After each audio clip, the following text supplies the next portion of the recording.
Om Swastiastu. Berikut kami akan menjelaskan materi tentang teknis analisis dan penilaian investasi saham dan pasar modal efisien. Anggota kelompok: Imade Jenderal, Made Swartiko, Putu Wiracahyana, Gusti Ngurah Agung Ditya Hadi Wijaya, Putu Ardi Suryadinata, Putu Chandra Mahatika. Ada beberapa materi yang akan kami sampaikan sebagai berikut. Yang A, pendekatan untuk penilaian investasi saham. B, bentuk efisiensi pasar. C, mekanisme efisiensi pasar modal. Yang D, pentingnya efisiensi pasar. Yang E, karakteristik pasar efisiensi. Yang F, random walk. Yang G, review riset pasar modal. Yang pertama materi yang akan kami sampaikan yaitu pendekatan untuk penilaian investasi saham. Investasi dalam bentuk saham merupakan investasi yang memiliki risiko tinggi sehingga investor perlu melakukan penilaian terhadap harga saham tersebut. Penilaian ini berguna sebagai investor dalam menerima gambaran harga saham yang wajar, dividen yang akan diperoleh, kelangsungan hidup suatu investasi, serta ketepatan waktu berinvestasi atau melepas investasinya. Terdapat dua pendekatan dalam penilaian saham, yaitu yang pertama, pendekatan nilai intrinsik. Nilai intrinsik saham adalah nilai nyata, true value, saham yang ditentukan oleh beberapa faktor fundamental perusahaan terhadap tiga faktor utama yang berpengaruh terhadap nilai intrinsik saham, yaitu yang pertama, nilai aktiva perusahaan. Nilai ini berupa nilai pasar yang dapat diedukasi untuk membayar hutang kepada kreditur dan dibagikan kepada pemegang saham. Selanjutnya, kemungkinan pendapatan dividen dan aliran arus kas di masa mendatang. Hal tersebut akan berpengaruh terhadap nilai sekarang dari saham. Yang selanjutnya ada pendekatan nilai pasar. Teknik ini mempertimbangkan suatu harga saham individual dibandingkan dengan indikator-indikator lainnya di pasar saham.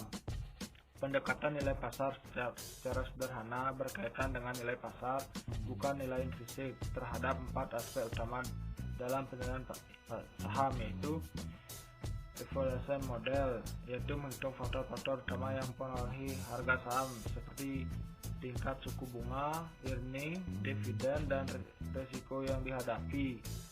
Kedua, analisa revolusi sektor pasar utama berdasarkan perkalian per harga relatif, performance, earning, dan tren jangka panjang keuangan yang diukur dengan return on. Yang selanjutnya materi yang B, bentuk efisiensi pasar. Bentuk efisiensi pasar dapat ditinjau dari segi ketersediaan informasinya saja atau dapat dilihat tidak hanya dari ketersediaan informasi, tetapi juga dilihat dari kecanggihan pelaku pasar dalam pengambilan keputusan.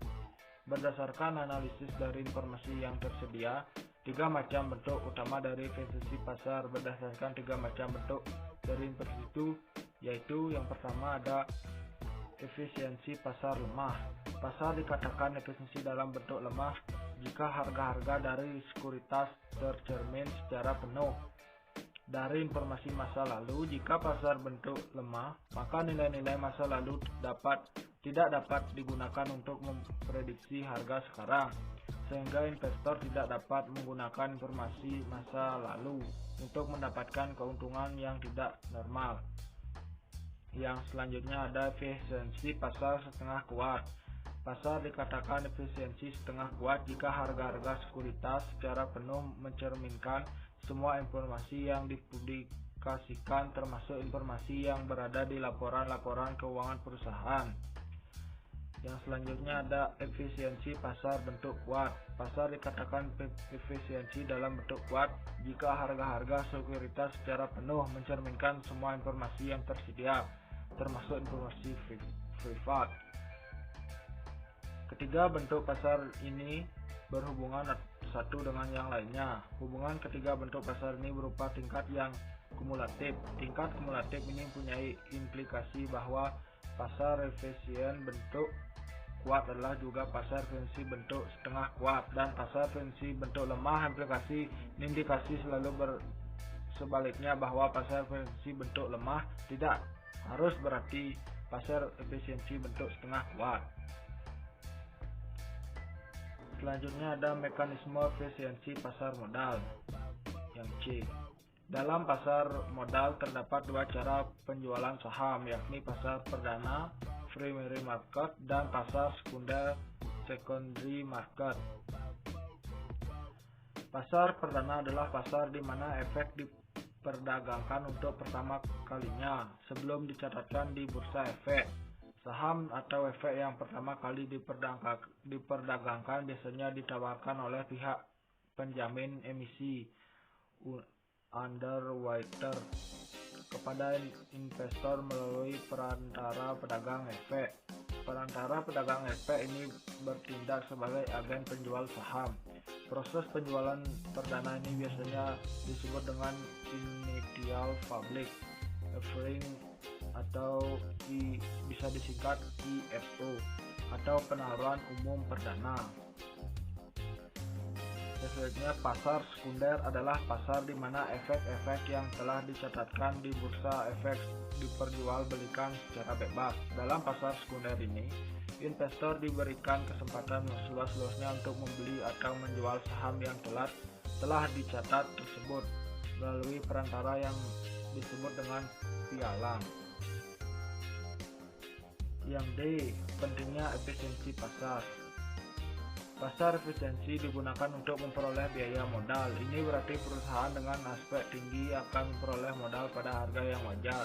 Harga saham merupakan cermin tentang kondisi perusahaan. Dengan harga saham yang tinggi dapat digunakan sebagai ajang promosi tentang kondisi perusahaan.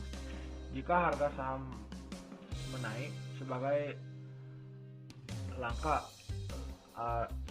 pendapatan biaya yang fair. Jika pasar efisien, lembaga keuangan tidak akan khawatir tentang harga saham. Dengan kata lain, lembaga keuangan menaruh kepercayaan terhadap harga saham yang berlaku di pasar modal. Apabila terdapat kesalahan dalam penetapan harga saham, McPherson, baik itu terlalu rendah atau terlalu tinggi, overvalue, adalah tugas perusahaan para analisis untuk menemukan kesalahan penetapan harga saham tersebut dan kemudian akan dikoreksi. Dari sisi lain, perusahaan tidak akan khawatir tentang harga saham jika perusahaan akan membeli saham perusahaan tersebut dari pasar untuk mempengaruhi harga agar cenderung naik. Akan tetapi, ada pasar efisiensi harga-harga tersebut tetap pada titik tertentu sebagai refleksi semua informasi. Pada pasar efisien, biaya iklan untuk saham baru relatif kecil. Biaya iklan diperlukan untuk melakukan penyebaran informasi mengenai saham di pasar. Meskipun pada pasar efisien secara cepat informasi akan tersebar dan direfleksikan pada harga saham. Dalam kenyataannya, besarnya biaya iklan akan mempengaruhi kenaikan harga ataupun meningkatkan volume pembelian saham. Hipotesis pasar efisien mengasumsikan bahwa harga saham tidak akan dipengaruhi oleh biaya iklan tersebut. Pada pasar efisiensi, para manajer tidak dapat memanipulasi teknik data akuntansi atau prosedur-prosedur untuk memberi gambaran perusahaan yang berbeda. Mereka dapat memanipulasi dengan mengumumkan laba per lembar saham yang cenderung naik. Dengan laba meningkat, hal ini akan meningkatkan harga saham di pasar. Meskipun terdapat informasi pengumuman laba yang demikian, para analisis akan menyesuaikan dengan data akuntansi yang benar. Jadi pada pasar efisien, memanipulasi prosedur akuntansi tidak mempunyai dampak pada harga saham. Di pasar efisien, para investor tidak memerlukan sumber informasi lain. Informasi direfleksikan pada harga saham. Para investor tidak khawatir membeli saham pada harga yang cukup optimistik. Mereka menilai harga yang benar adalah seperti yang mereka dilihat di pasar. Yang kriteria pasar efisien. Investor banyak dan bertujuan untuk memaksimalkan profit free stocker dan tidak dapat dipengaruhi harga. Investor dalam pasar modal yang secara aktif melakukan analisa, penilaian, dan transaksi sekuritas berjumlah besar. Dan investor berlaku rasional dan berorientasi profit maximizing, sehingga investor hanya sebagai penerima harga free stocker, yang berarti bahwa investor seorang diri tidak dapat mempengaruhi harga dari suatu sekuritas. Harga ditentukan oleh demand dan supply yang ada di pasar modal. Informasi yang murah dan merata. Informasi pasar tersebut secara luas dari semua investor pada saat yang bersamaan, dan biaya untuk memperoleh informasi tersebut murah. Informasi bersifat acak. Informasi terjadi secara acak sehingga investor tidak dapat memprediksi, mengantisipasi kepada informasi baru terjadi. Investor bereaksi dengan segera dan fully information. Investor bereaksi secara cepat dan penuh terhadap informasi baru, sehingga harga suatu sekuritas menyesuaikan secara cepat. Hal ini dapat terjadi jika pelaku pasar merupakan investor yang canggih, yang mampu memahami dan menginterpretasikan informasi dengan baik dan cepat. Selanjutnya ada random walk. Model random walk mengemukakan persoalan, yaitu apakah harga-harga saham atau tingkat keuntungan yang lalu dapat membentuk dalam meramalkan harga saham atau tingkat keuntungan waktu yang akan datang. Model ini menegaskan dua hipotesis utama, yaitu perubahan harga adalah bebas antara satu jangka waktu dengan jangka waktu yang lainnya, dan perubahan harga mengikuti beberapa distribusi probability tertentu. Pada model ini, asumsi pergerakan harga adalah random. Oleh karena itu, walaupun para investor memperoleh informasi dari orang dalam, ia masih tidak dapat meramal pergerakan harga saham yang akan datang dengan tepat. Hal ini karena segala informasi akan terkandung dalam harga saham itu sebagaimana diketahui umum. Teori ini berdasarkan kepada secara pasar efisien, yaitu informasi saat itu mudah didapatkan. Rintangan dalam mengalirkan informasi dan kegiatan-kegiatan di information yang bertujuan memberikan gambaran kabur kepada investor tentang pasar tidak ada sama sekali.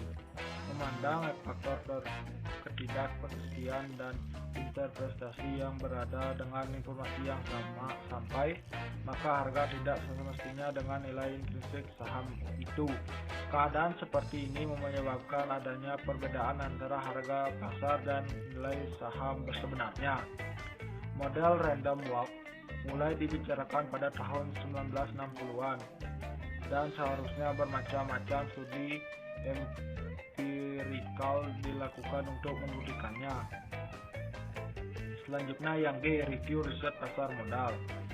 Pasar efisiensi terbentuk karena adanya perhatian pasar besar pada saham-saham yang diamati oleh sebagai besar analisis, serta perhatian yang sedikit pada saham-saham yang kurang diamati analisis. Pengujian pergerakan harga saham merupakan suatu cara yang digunakan untuk menguji pasar yang efisien bentuk lemah. Pengujian pasar yang efisien bentuk lemah ini dilakukan untuk menguji ada tidaknya hubungan antara harga sekuritas masa lalu dengan harga sekarang atau harga yang akan datang. Hipotesis untuk menguji pasar yang efisien untuk lemah berhubungan dengan langkah acak. Jika harga-harga mengikuti pola langkah acak random walk, maka perubahan harga dari waktu ke waktu sifatnya adalah random atau acak. Bagi investor, hendaknya dapat mengantisipasi dan menganalisis setiap informasi yang disampaikan oleh manajemen perusahaan agar dapat mengambil keputusan investasi yang lebih tepat. Selain itu, bagi investor yang akan berinvestasi di pasar modal agar tidak menjadikan informasi pengumuman stock split sebagai satu-satunya tolak ukur untuk mendapatkan abnormal return. Investor dapat mencermati faktor lain yang dapat mempengaruhi abnormal return seperti pengumuman dividen, penawaran perdana, dan informasi akuntansi. Bagi emiten yang akan melakukan stock split, hendaknya memperhatikan kondisi pasar modal. Misalnya, karena secara teoritis stock split hanya meningkatkan lembar saham yang beredar dan tidak secara langsung mempengaruhi cash flow perusahaan. Demikian presentasi yang kami sampaikan. Jika ada salah kata, mohon dimaklumi. Om Santi Santi Santi Om.